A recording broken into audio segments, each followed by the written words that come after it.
hearty welcome to Grandma's Wealth Wisdom with your neighborly hosts, Brandon and Amanda Neely. This is the only podcast that helps you take charge of your cash flow and leverage your assets simply and sustainably, the way Grandma used to. Hey, I'm Brandon, and welcome to Grandma's Wealth Wisdom, where we help you break through to a smart, stable financial future with the tried and true wisdom Grandma used. Hey, I'm Amanda, and this is episode 78 titled How to Never Be Poor.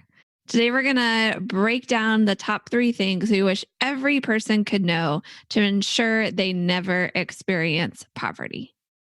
Now, we can't promise any of these things are going to make you rich, but they are our best ideas for never being poor. Now, that's a big distinction there. Yeah.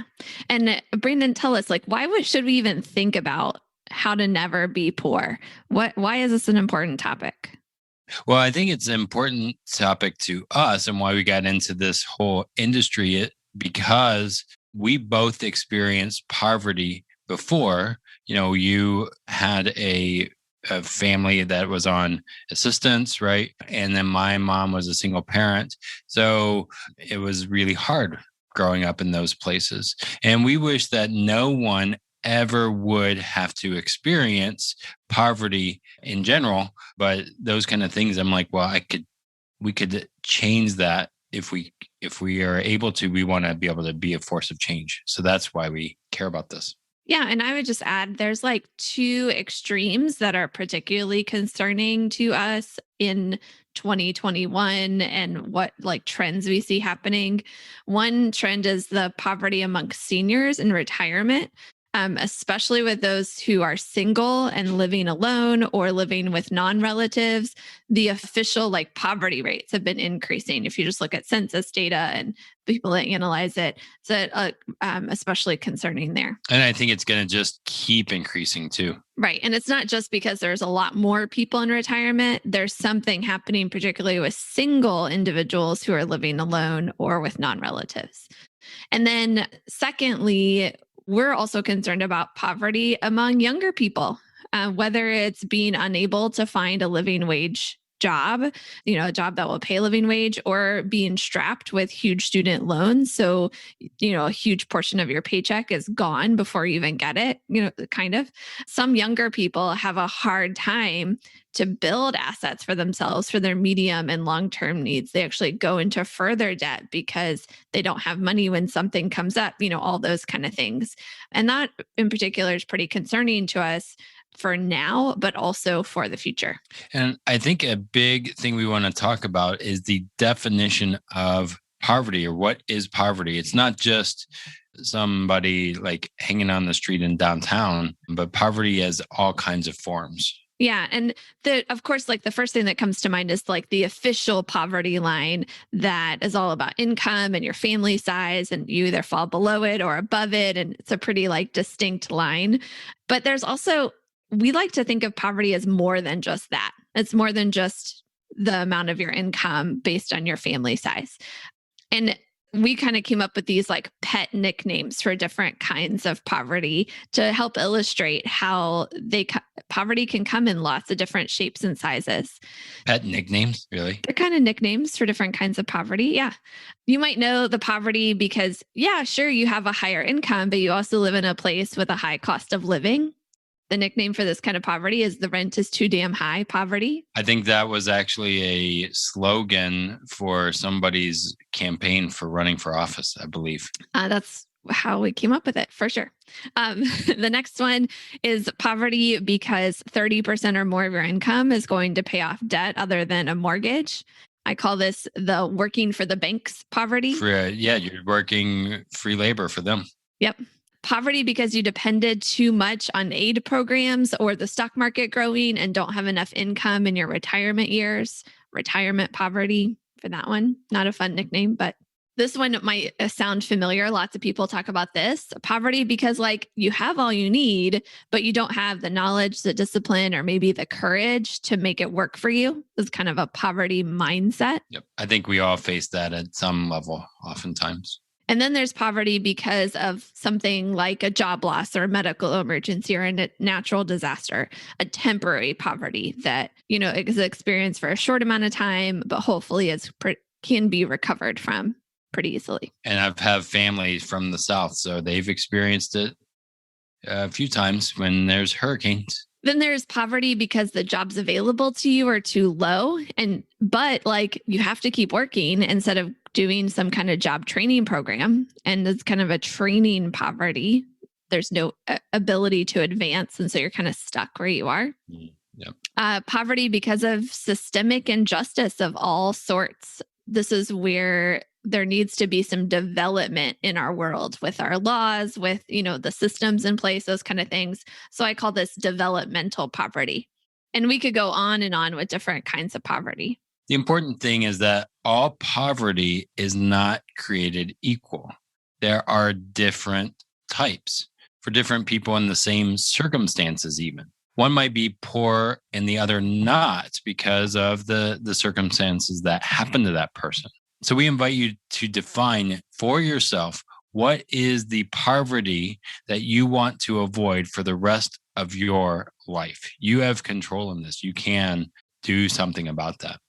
That could be your journaling prompt for today. As you're thinking through that, what is some kind of poverty that you want to avoid? Yeah. And let me just jump in there for a second. That might even be like a step to how to never be poor, is to look at that poverty in the face, define exactly what is poverty to you and know it. So that could be a journaling exercise or whatever. What types of poverty do you never want to experience for the rest of your life? As much as we like to think positive and manifest something, and do that kind of thing, we think it's at least helpful to also look at the flip side too. And hopefully as we go through the discussion, you'll kind of see some benefits as you do that. Yeah. So whatever your unique definition of being poor, let's dig into the 3 ways that we believe could help you to never be poor. So listen to the end for how these might help you create wealth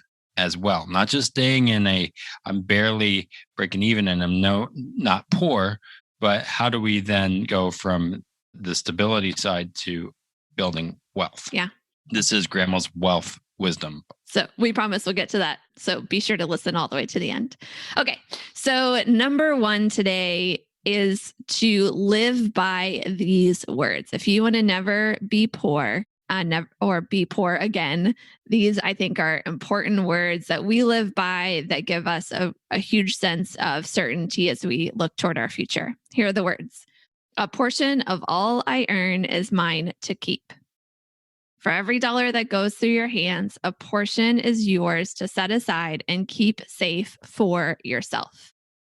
And I think the key word is it's yours and keep safe, right? Yep. This is also commonly referred to as pay yourself first. It's something that we like to think about oftentimes, right?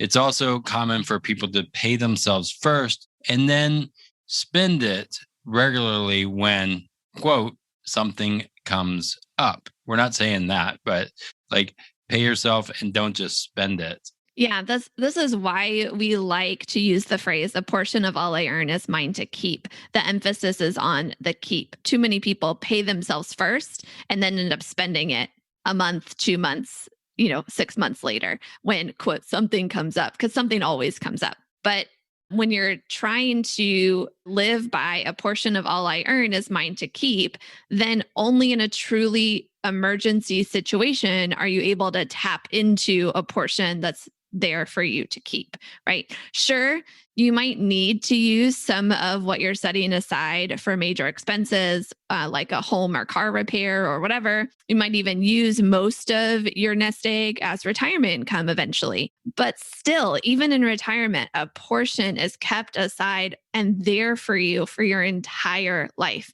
You never actually spend it except in a real, true emergency situation. Now, I can hear some of our listeners saying right now, but how can I set aside a portion of all I earn? I don't have anything left over at the end of the month.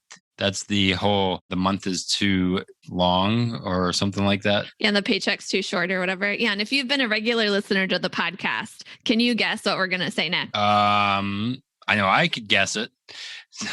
So start with 1%. If you're currently living on $1,000 per month, you're not likely to miss $10. If you're currently living on $3,000 per month, you're not likely to miss $30. Start with 1%. Set it aside immediately when you receive it. Then increase by 1% at regular intervals, quarterly. And again, it's not putting it into the market, it's into savings and something that you can control and keep. Yeah, because the market doesn't guarantee that you can keep any of it. And there could be fees that will guarantee that you don't keep a portion of it, right? And this is a portion of all you earn is yours to keep. Okay, now for number 2. And this is all about making a plan for mitigating risk. Oh no, mitigating risk. That's what people hate to talk about. I but know. It's important. And I'm totally going to warn everyone. I'm going to go on a quick rant here because what we're going to talk about in this segment is probably not what you expected us to talk about, but it's super important to me.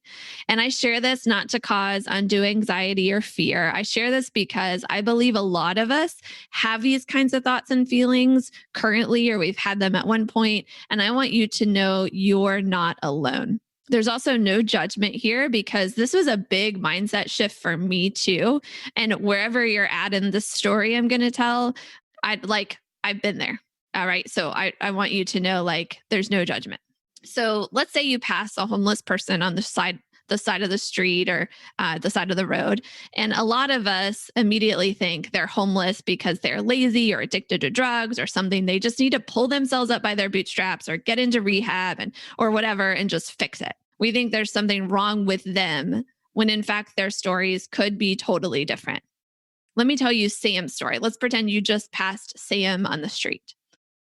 A few years ago, Sam was the victim of a hit and run.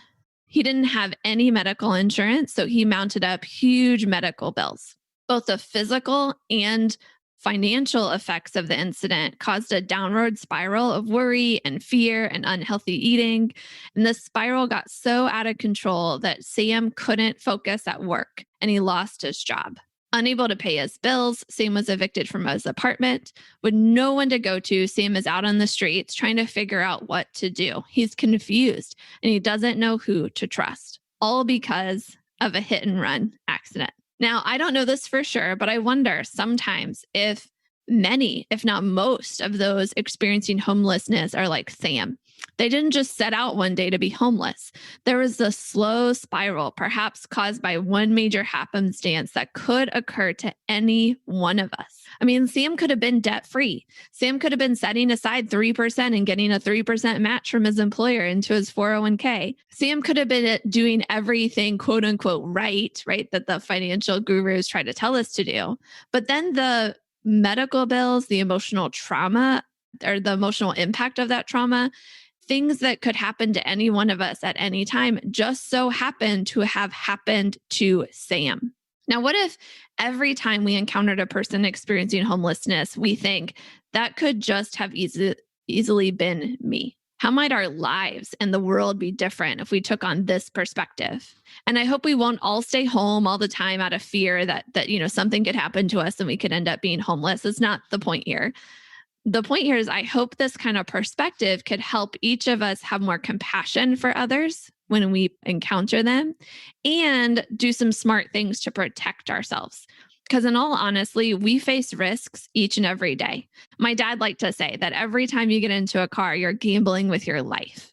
And that's why we have things like car insurance, right? The risk is real. And acknowledging and planning for that risk is crucial to make sure that you'll never be poor. Grandma always said, eat your vegetables, look both ways before crossing the road, and never risk your financial future on elements of the market you can't control. That Grandma, always good for some tried and true advice. And although some of her wisdom seems to have skipped a generation, you don't have to be left behind. Download Grandma's top tips for an independent financial future absolutely free when you visit grandmaswealthwisdom.com. Don't wait. Get Grandma's best tips today. So I have a few takeaways from Sam's story. Number one is getting out of debt doesn't mean you'll never be poor. Getting out of debt doesn't mean you'll never be poor, right? Having no debt doesn't give you the money if you get hit in a hit and run accident, right? You still need the money if that happens, right? And number two is contributing enough to get your match in your 401k doesn't mean you'll never be poor either. Yeah, I think about what if your 401k is a 201k, right? The market just had a big dip when you need it most, when that hit and run happens or something like that. Are you going to sell when it's down? A 401k is not a safety net or an emergency fund. It's actually like a speculation fund. It's here's one way that I can try to, make some money for my retirement, but it's not there when you really need it always, right? Or it could not be there. You can't 100% rely on it. So creating a unique strategy for yourself that could mitigate whatever risks you could face might keep you from large bills and stress in the future. Those might be a key way to make sure you are never poor. Yes, and it doesn't have to be that you buy every single type of all the different kinds of insurance available either. High insurance premiums aren't the cure. For us, we mitigate a lot of risk by using our money to create safety nets of various sorts. For example, our most important safety net is that we maintain a large enough cushion of funds in case of large bills or no income for a while. And this was created by following number one, a portion of all you earn is yours to keep, that we've been doing for over 7 years. And another note is mitigating stock market risks is another key financial strategy consideration. It's not just diversification, but also about having enough for that volatility buffer. If things go down, if everything is on the same truck, right, you're diversified amongst the market and the truck goes off the cliff, you're not really diversified. So how do you have a volatility buffer in place? And we should totally do a whole volatility buffer episode. I'll put that down for a future idea. But another safety net we do is creating passive income that doesn't stop as long as we live. If there's always some type of flow of money guaranteed to come in, we feel like we could make it work, even if it means changing our lifestyles dramatically. And I use that word guaranteed very particularly because things like Social Security are not guaranteed. That's not what we mean by creating passive income. Don't get us wrong. We're not perfect. We're not totally protected from every imaginable risk. If zombies come after us, we're not protected for that. We have to figure that one out. The point here is to transfer as much risk as possible and create a plan and strategy to keep mitigation other risks as you're able. Like we're able to mitigate the risks if we're able. And we have thought about it. If zombies do come, and we've shared about this in the previous episodes, we kind of have a plan of where we would go a little bit. Yeah, or at least the direction we would head. But think about it this way. If kids in elementary school, right, are taught to, what to do in case their home catches fire, and part of their homework is they come home and create a home fire emergency plan. You remember doing that in elementary school? And then, when they're at school, they do fire drills there and tornado drills, or maybe they're earthquake drills if you're in California. I don't know. But there's all kinds of things that kids are taught with what to do in the case of risk, if a risky thing happens. Or in the case of an emergency, right? Right. What if you could do the same with the risk that you face as an adult?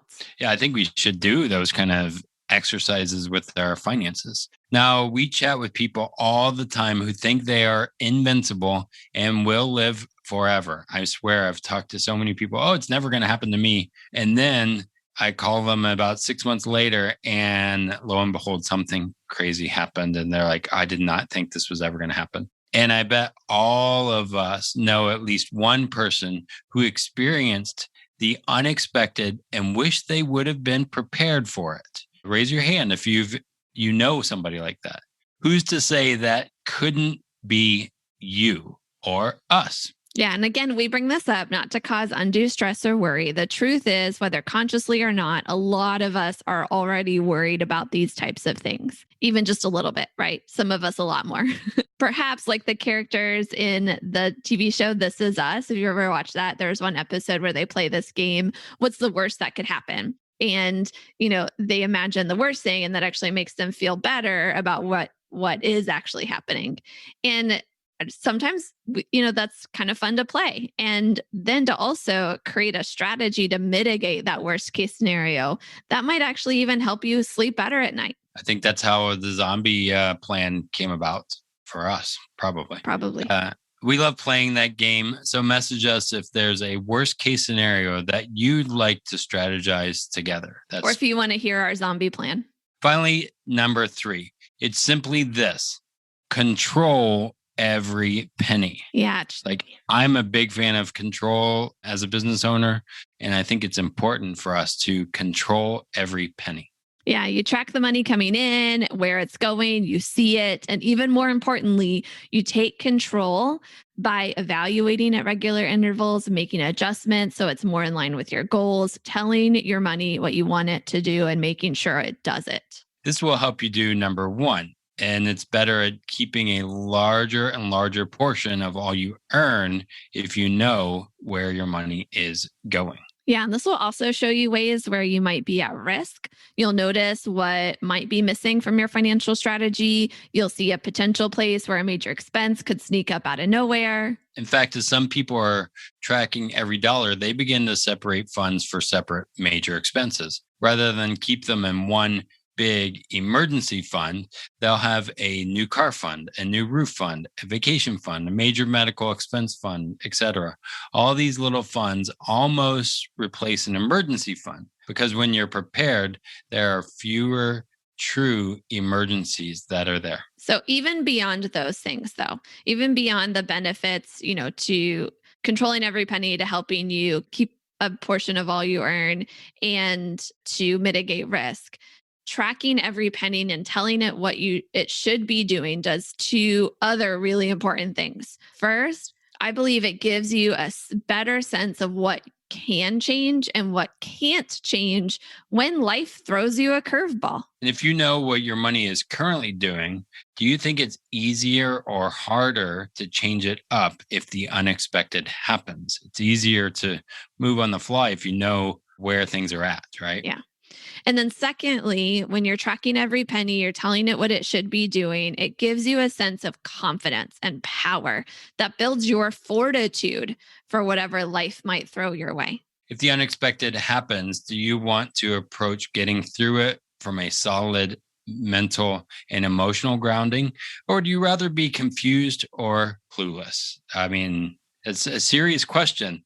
I think we need to ask ourselves, do we want to be confused and clueless, or do we want to have some stability in place? Yeah. So this underscores that no matter how prepared you are financially, with a financial cushion, you've transferred or mitigated your risk, you have mental, emotional, and spiritual fortitude, that can also play a key role in making sure you're never poor, or you can get back on your feet as quickly as possible and make that poverty super temporary as you can.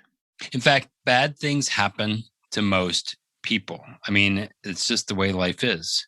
As humans, we love to celebrate those who have overcome some of the worst of life's circumstances. That's where we are drawn to those kind of movies. They do that through having the confidence to carve their own path. We're asking, what if you started to build that confidence now before any of life's circumstances come at you? What if you could start building that mindset early? Yeah. And Brandon, you said something to me while we were preparing for this episode that I think everyone listening also needs to hear. How do these 3 things that we're talking about, portion of all I earn is mine to keep, mitigating risk, and building fortitude through tracking every penny, how does all of that relate to building wealth? I mean, like you said at the top, this is grandma's wealth wisdom after all. Well, Amanda, thanks for reminding me. The cool thing is that when you're keeping a portion of all you earn and you're mitigating risks and you're controlling your money, you're likely to have the ability to take better advantage of positive opportunities as well. We're not just looking at the negative, but also the positive. It's not just about if something bad happens, but also if an opportunity comes your way, you're able to then maybe make more money because of it. I hope you'll agree that taking responsibility for your own financial future, again, taking responsibility for your own mishaps and successes is always a good idea. I love that. And through all of this, we have to conclude with one super important thing. This is the most important thing we're going to say today by way of and it's kind of our recap here. All of these things we've been talking about, the ways to never be poor, work best in relationship with others. Let me say that again. These all work best in relationship with others. Now think about it. Would you be more or less likely to set aside a portion of all you earn if you were doing it with others who do the same and with a guide to help you figure out how when it's hard? Yeah. Would you have more or less risk if you lived with more and deeper relationships and have a guide to help you see the risks and strategize how to mitigate them? Would you agree with that those who do thrive in the midst of challenges never do it alone? Sure, they look like a lone hero, and yes, they need to play an active role, but how many other people had to play their parts too to help them? Yeah. And as one of my favorite sayings goes, if you ever see a turtle on a post, you know she had some help. And I think that's just a weird saying. No, you got to think about it. If you ever see a turtle on a post, you know she had some help. The next time you see that person that has come through despite a huge challenge in their life, you got to remember they're like a turtle on a post. You know they had some help. I think your dad probably said that because he's from that generation. No, I think I read it in a book or something one time. Weird. I've never seen a turtle on a post ever. So well, but we see people that are like turtles on posts all the time. And we know they couldn't have got there on their own. Yep. So to include us in your team, helping and encouraging you to keep a portion of all you earn, mitigate your risk, and build your fortitude, visit us at grandmaswealthwisdom.com and schedule a call with us there.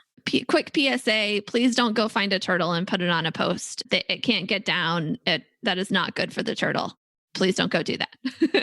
And then we quickly glanced over an important item in today's episode. Be sure to subscribe for next week's episode, where we're going to dig into a related topic that we briefly mentioned today: how to create passive income for life.